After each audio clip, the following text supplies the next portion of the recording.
Imagine the doctor telling you that after a bunch of tests, well, you've got a terminal tumor and you have just a few months to live.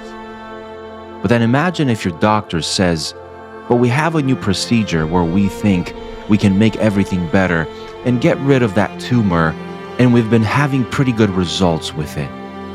How would you feel receiving that good news? How would you respond to that?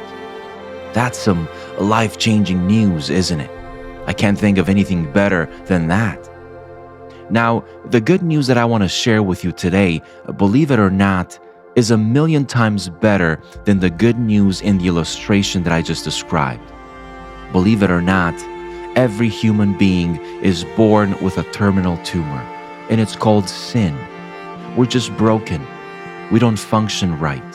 And this sin is something that keeps us separated from God. And our whole life is pretty much us dealing with this sickness in different ways.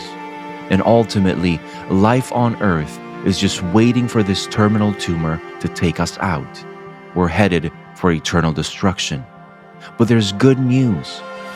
And this good news is the incredibly mind-blowing reality that Jesus Christ, the perfect Son of God, came into our world to die for our sins, to deal with our sickness, to deal with our terminal tumor, and to give us the cure for it. In other words, He came to die on a cross in our place to provide for us forgiveness, and then He rose again so that we can live the new life that He offers.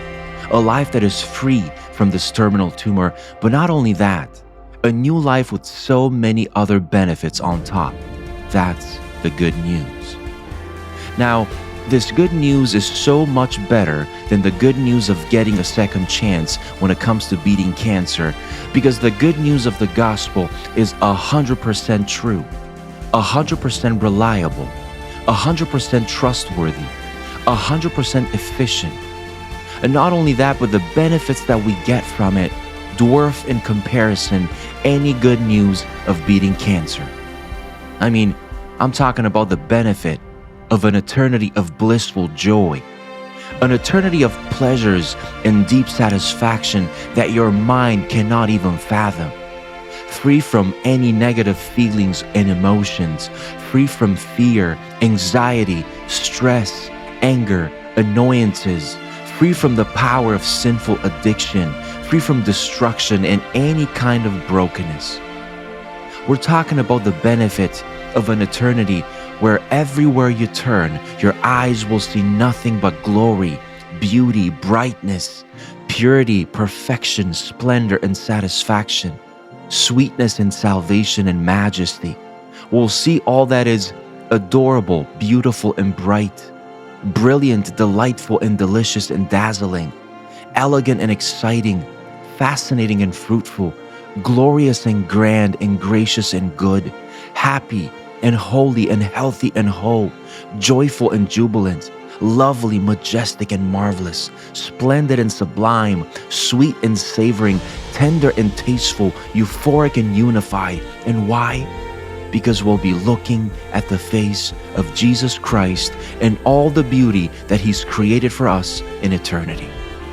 Someone said that when we get to see Jesus face to face for the first time, we will wonder if we ever lived before.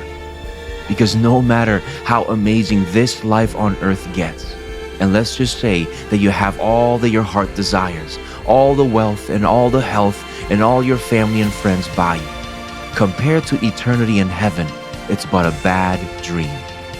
And I only touched on the benefits of eternity because that's where our salvation ends. That's the end goal. But even here and now, we get to acclimate to some extent to that eternity. Living with Christ in this life, we get to taste peace and joy and satisfaction in a way that this world cannot offer to us, no matter where you look. We get a new family, a new identity, a new desires, new taste buds, new dreams, new purpose, new meaning. This is the good news of the gospel.